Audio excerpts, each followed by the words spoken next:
Ohayo minasang! Ayun nga, today is maaga ako nagising and nagpe-prepare na ako ng aming breakfast. Ang breakfast nga lang pala namin is itlog na may ginisa sa kamatis at sibuyas. Lutong Pilipino nga pala to, guys.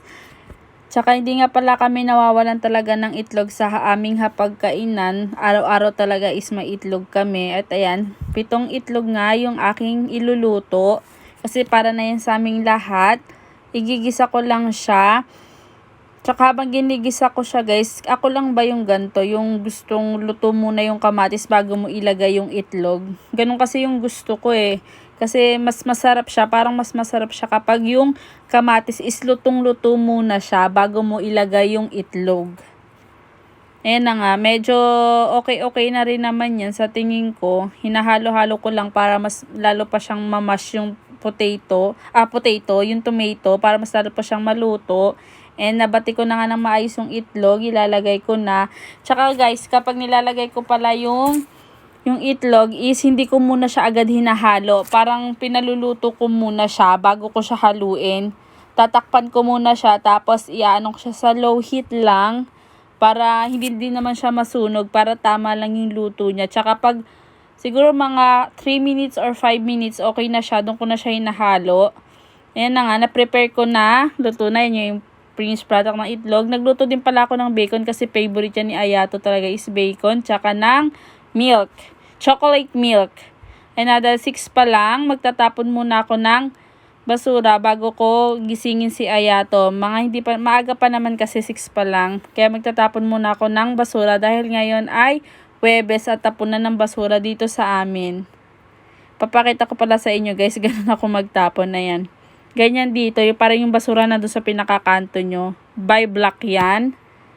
Sama-sama na lahat ng basura ng kapitbahay namin. Ayan, ginigising ko na si Ayato kasi anong oras na rin. Wala pa, maaga pa naman. Siguro 6:05 na dyan nung ginigising ko siya. Antok na antok pa siya. Pero maaga siya natulog kagabi. Mga 9 pa lang is tulog na siya. Yan. Medyo anaantok pa siya. Ayan. Ganyan din pala si Ayato. Natanong niya ako dyan kung pwede ba daw siya manood ng YouTube habang kumakain. Sabi ko naman mamaya na kasi nagbibideo ka pa. Pero paanuhin ko na rin siya maya-maya kasi may gagawin pa ako. Hindi ko na siya maano sa kanyang pagbibideo habang kumakain. Kaya kakain na siya na nga. Kung mapapansin nyo, dumaan ako. Nakabihis na rin siya. Hindi na ako nag-video nung binihisan ko siya. Yan. Paalis na siya. Ihahatid ko na siya dyan. 7:37 na niya ng umaga. At ayun, doon ko siya ihahatid doon sa meeting place nila. Kung mapapansin nyo, may bata doon isa na nakatayo. Yun yung leader nila. Diyan sila sama-sama kikita. Sinasabi ko nga sa kanya, hanggang dito ko na lang siya ihahatid. Ayan, nakikinig naman siya sa akin. At 3 hours lang nga pala ang pasok ngayon ni Ayato sa school. 8:30 to 11:30. Umuwi siya mga magto-12 na rin kasi syempre naglakad pa. At pinakain ko nga lang siya ng tanghalian at gumawa na kami ng kanyang homework. Ayan, pinaulit ko lang sa kanya niya kasi hindi niya masyadong maayos na isulat kaya pinaulit ko ulit. Kokugo pala yung subject na ginagawa niya or about writing and reading yan, yung Kokugo. Si Ayato nga pala, guys, kahit grade 1 pa lang siya, ang ganda-ganda niya magsulat. Para siya yung pang grade 5 na siya or basta ang ganda niya talaga magsulat. Tuwan-tuwa ako pag siya nagsusulat kasi napakaganda. Yan, pangiting-ngiti pa siya dyan. So, masaya siya dyan kasi kaya nagbibiroan kami habang nagsusulat siya para naman hindi siya tamarin. Ang next pala namin ginawa is yung kanyang kanji. Yung kanji, guys, yung parang siyang sulat Chinese. Kasi ang ano nila dito, alphabet is 3. Hiragana, katakana is for English, and yan, kanji.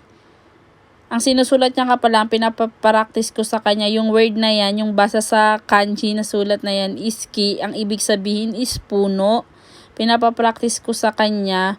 Tingnan nyo, ang ganda niya magsulat, diba? Hindi mo akalaing grade 1 pa lang yan siya.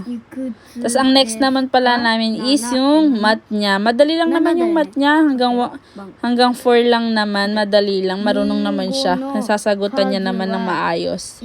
Ikutsu desu ka? Ikutsu. 7. Very good. 番号だよね。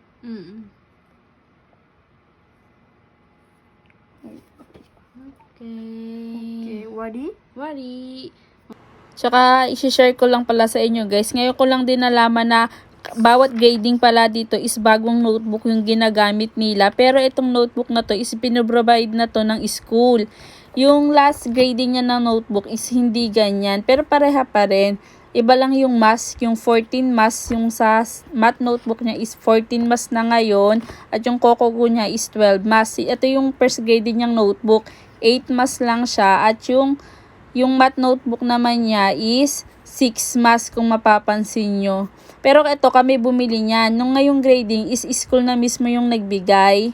Tapos yung kung nakikita nyo tatlo lang notebook talaga nila guys. Actually dalawa lang. Yung itim na yan, yung nakikita nyo yung Dragon Ball na is para lang sa drawing. Kapag wala silang ginagawa, pwede sila dyan mag-drawing. Kami na yung bumili niyan. So yun lang minasang. Thank you for watching. See you on the next vlog. はい、皆さん、またね。ありがとうございました。